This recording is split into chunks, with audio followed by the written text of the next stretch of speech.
এর আগের ভিডিওতে আমি বিভিন্ন জালিয়াতির কথা বলেছি, আর আজকের ভিডিওতে আমি কিন্তু সম্পূর্ণ একটা নতুন একটা জালিয়াতির কথা আপনাদের জানাবো, এবং এটা আপনাদের জানতেই হবে। সেটা হলো যে আপনারা তো দেখেছেন যে গ্রামে গ্রামে বিভিন্ন ভ্যানে করে বা রিক্সাতে করে অথবা শহরের অলিতে গলিতে কয়েকটা কথা ঘুরে বেড়ায়। সেটা হলো বলে যে তোমার যে সিমটি আছে সেই সিমটিকে তুমি পোর্ট করে নাও বা তুমি নতুন সিম নাও, তাহলে তুমি এই একটা গিফট পাবে। সেই গিফটগুলোর মধ্যে বেশিরভাগ ক্ষেত্রে বলা থাকে যে প্লাস্টিকের বালতি পাওয়া যাবে বা প্লাস্টিকের গামলা পাওয়া যাবে বা 1 মাসের টকটাইম ফ্রি পাওয়া যাবে। এই কথাগুলি কিন্তু বলে থাকে, এবং অনেক ব্যক্তি আছে যে লোভের বশবর্তী হয়ে কিন্তু তাদের কাছে তার সিমটাকে কিন্তু পোর্ট করতে যায়। সেই ক্ষেত্রে যখন আপনি সিমটিকে যখন আপনি পোর্ট করাচ্ছেন, তখন কিন্তু ওরা বলে একটা ফিঙ্গার স্ক্যানারে কিন্তু একটা আঙ্গুল দেওয়াই, ফিঙ্গার স্ক্যানারে কিন্তু আঙ্গুল দেওয়াই। তো আপনি মনে করলেন যে এই ফিঙ্গার স্ক্যানারে আমি আঙ্গুলটা দিলাম মানে আমার সিমটি পোর্ট হয়ে গেল। আপনাকে হয়তো একটি বালতি বা একটা গামলা দিয়ে কিন্তু সেই ব্যক্তি কিন্তু চলে গেল। এবার দেখা গেল যে আপনি মোটামুটি কিছুদিন পরে কিন্তু একটা নোটিশ পেলেন। সেই নোটিশটা কি? যে আপনি 5 লাখ টাকা অথবা 10 লাখ টাকা লোন নিয়েছেন, আপনি ইনস্টলমেন্ট শোধ করুন। আপনার তো মাথায় বাজ ভেঙে পড়লো যে আমি তো কোনোদিন জন্মের লোন নিইনি, তাহলে আমার কাছে এই কোম্পানি থেকে 5 লাখ টাকা বা 10 লাখ টাকা লোনের নোটিশ আসলো কি করে? তখন আপনাকে জানিয়ে রাখি যে এরকমই একটা ঘটনা কিন্তু এক ভদ্রলোকের সঙ্গে ঘটেছিল, যেটা আপনাদের সঙ্গে আমি শেয়ার করছি।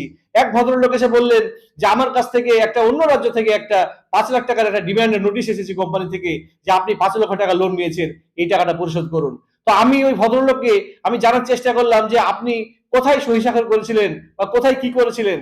তো সেই ভদ্রলোকের কাছ থেকে কথায় কথায় জানা গেল যে তিনি কিন্তু ওই লোভের বশবর্তী হয়ে ওই সেই যারা বলে যে সিম তোমার মোবাইলের সিম কার্ডটিকে পোর্ট করো, একটা বালতি নাও। তো বলছে যে আমি ওই রকম কিন্তু একটা বালতি নিয়েছিলাম আর আমার সিম কার্ডটাকে পোর্ট করেছিলাম, আর সঙ্গে ওই ফিঙ্গারপ্রিন্ট আমার স্ক্যান করেছিল। তখন বোঝা গেল পরবর্তী সময় যে ওই যে ভদ্রলোক যে সিম পোর্ট করার নামে যে স্ক্যানারটা স্ক্যান করা হয়েছিল, আপনার আঙ্গুলে যে স্ক্যানটা করা হয়েছিল, সেই স্ক্যানটা কিন্তু পোর্ট করার জন্য করানো হয়নি।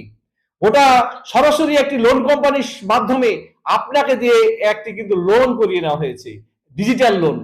যদিও এই ডিজিটাল লোন এখন অনেক দিকেই বেরিয়ে গেছে, অনেকেই নিচ্ছে। তো যাই হোক, ডিজিটাল লোন নিয়ে আমি পরে আবার ভিডিও করব। তো আজকের ভিডিওটা আজকের মতোই কথা বলি। তো এইভাবে কিন্তু ওরা কিন্তু এই লোনটা করিয়ে দিচ্ছে, এবং লোনটা আপনার মাধ্যমে করিয়ে দিল, কিন্তু ওই টাকাটা ওই যে জালিয়াত যে ব্যক্তি আছে সেই জালিয়াত ব্যক্তির পকেটে কিন্তু টাকাটা চলে গেল। আপনি কিন্তু কিছুই বুঝলেন না। তবে আপনাদেরকে জানিয়ে রাখি যে এই টাকা কিন্তু আইনত কিন্তু আপনাকেই টাকাটা শোধ করতে হবে যতক্ষণ না পর্যন্ত ওই জালিয়াত ধরা পড়ে। তাই আপনাদের সতর্ক করে দিই যে এরপরে আপনারা যদি কোনোদিন যদি কোনো নতুন সিম নেন বা আপনার সিমটিকে যদি আপনি পোর্ট করতে চান, তাহলে আপনার নিকটবর্তী যে আপনাদের বিশ্বস্ত যে মোবাইলের দোকান আছে বা মোবাইলের কাউন্টার আছে বা আপনার কোনো জানাশোনা বন্ধু বান্ধব আছে, তাদের কাছ থেকে করাবেন। এটাকে কোনো রাস্তাঘাট থেকে করাবেন না। আপনি যদি রাস্তাঘাট থেকে যদি এইভাবে করান, তাহলে কিন্তু আগামী দিনে কিন্তু আপনি ঠকতেই থাকবেন। তাই খুব সাবধান।